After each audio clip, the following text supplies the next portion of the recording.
Olá, professor. Olá, professor. Nessa aula, eu vou mostrar para vocês alguns exemplos de slides, alguns certos e alguns errados, para vocês verem algumas práticas, que são bem vistas em apresentações e outras que não são tão bem vistas, tá? São algumas dicas aí para você montar uma apresentação melhor para as suas aulas, tá? Então, vamos lá. Então, aqui eu tenho um erro clássico de slide que não só alguns professores cometem esse erro, mas também já vi palestrantes cometerem esse mesmo erro, né? Então, você tem um slide branco e preto, que é uma maneira de você fazer um design assertivo, porque aquilo que é o preto no branco que se fala, né? Se enxerga muito bem, porém, esse slide ele tem uma extensão de texto muito grande, né? É muita coisa escrita em um slide. E a função do slide não é essa, né? Tem muito professor que se engana em achar que a função do slide é trazer o conteúdo da aula na projeção, né? Não é essa a ideia. Porque esse tipo de coisa é cansativo, né, para o aluno, porque ele não, às vezes fica ruim para ele ler um monte de texto na tela, né? E pior, tem professor que usa como apoio, então vira para o slide e lê o slide, fica lendo o que está escrito no slide. Eu já assisti palestras assim, inclusive, né? Que o palestrante colocou um slide gigante cheio de textos ali e ele ficou lendo, né, o texto lá. Também já vi cursos, né? Inclusive cursos conceituados grandes que você vê o professor às vezes abre um slide gigante e fica lendo o que está escrito no slide. Isso não é a prática correta. Então, veja só. Esse slide, por exemplo, ele fala da região norte, então ele fala da extensão, dos aspectos sociais, né, da população, o tipo de clima, os principais pontos. Então, como você poderia fazer o mesmo slide de uma forma mais correta? Então, aqui tem um exemplo de como você pode fazer isso, tá? Então, aqui, olha só, eu criei o mesmo slide que tem as informações em tópicos, né? Que é aquilo que o professor precisa usar para apoio dele, mas ele vai usar só aquilo que vai lembrar o que ele tem que falar, né? Então, por exemplo, região norte, extensão, aí vai estar lá o valor, né, a quantidade de pessoas, população, ó, ultrapassa os 8 milhões, ele pode dissertar sobre isso.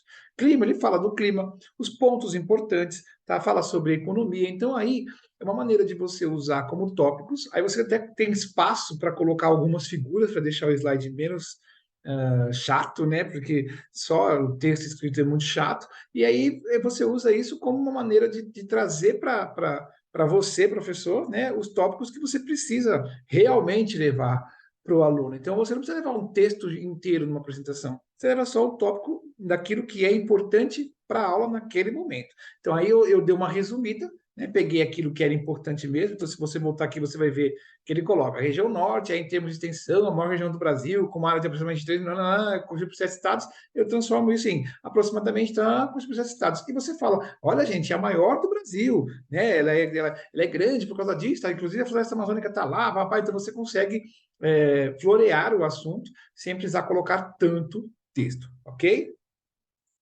Um outro erro é esse daqui. Esse erro é talvez um dos que mais me incomoda quando eu vejo uma apresentação de um professor ou uma palestra. Dá uma olhada, vê se você vai entender. Eu vou passar esse slide inteiro para você. É o mesmo slide anterior, tá?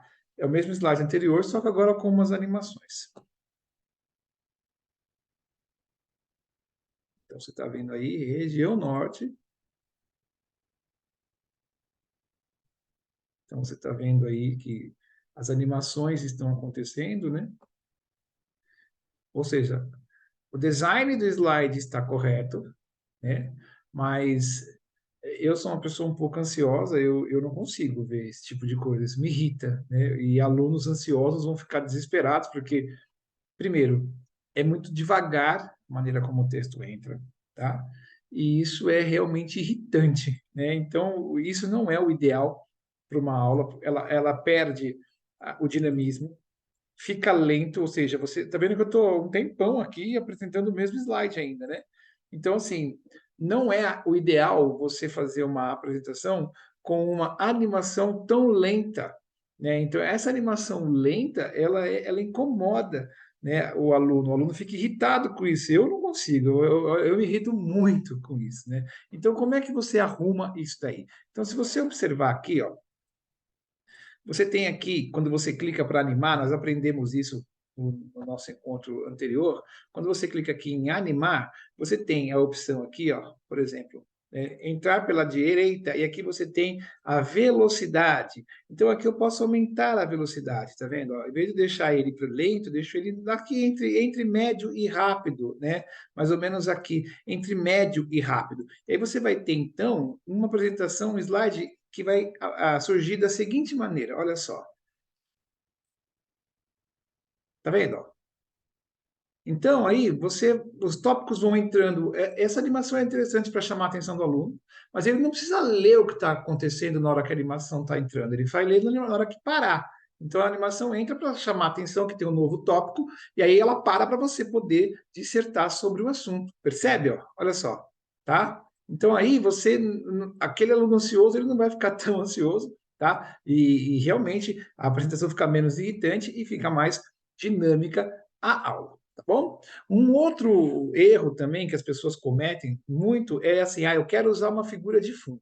Quero usar uma figura de fundo, né? Aí coloca uma figura de fundo como essa daqui. Então dá uma olhada nessa figura de fundo. Aí a pessoa coloca essa figura, que é muito bonita, né? Da floresta amazônica, porque ela está falando da região amazônica. Aí ela coloca o texto, né? Tá vendo aqui, ó? Tem as animações direitinho, né? Ela muda a fonte para branco, né? Porque branco dá para ler bem, mas ainda assim você percebe que em alguns locais, que nem aqui nessa área da imagem, eu não consigo ler o que está escrito.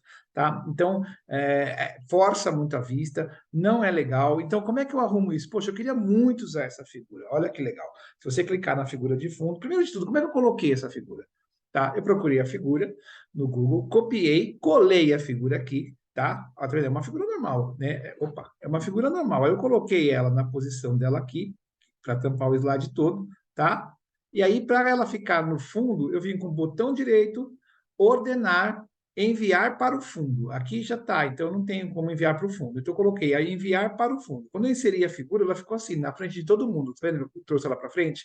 Então, botão direito, ordenar, enviar para o fundo. Aí ela fica para trás do texto. Porém, olha só, o que você tem que fazer aqui? Clica na figura e aqui você tem opções de formatação. Quando você clica aqui, você tem uma porção de ajustes aqui, tá vendo? Ajustes, e eu posso vir na parte da transparência e ir aumentando, ó, gradativamente para que ela fique como se fosse uma marca d'água.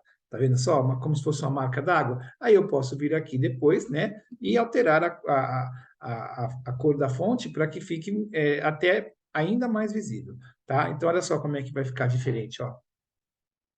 A imagem aparece no fundo, né? Mas aí, olha só, a leitura fica normal, tá? É possível usar a figura de fundo e depois você usa a fonte preta normalmente para não atrapalhar a visualização daquilo que você está apresentando. Porque lembra que eu falei, não importa o que você quer mostrar de fundo, o que importa, na verdade, é o conteúdo do slide. Fundo é só uma perfumaria, né? Então, o ideal é você deixar tudo assim visível e legível, tá certo? Então, essas são algumas das dicas que eu dou para vocês montarem slides mais atrativos, né, com menos retexto e com animações que realmente não vão prejudicar a sua aula, tá?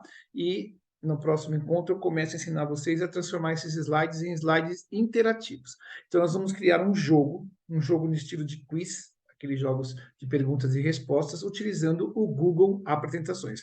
Esses jogos você pode usar em aula com os alunos ou pode até mandar para que os alunos joguem em casa. A gente se vê na próxima aula.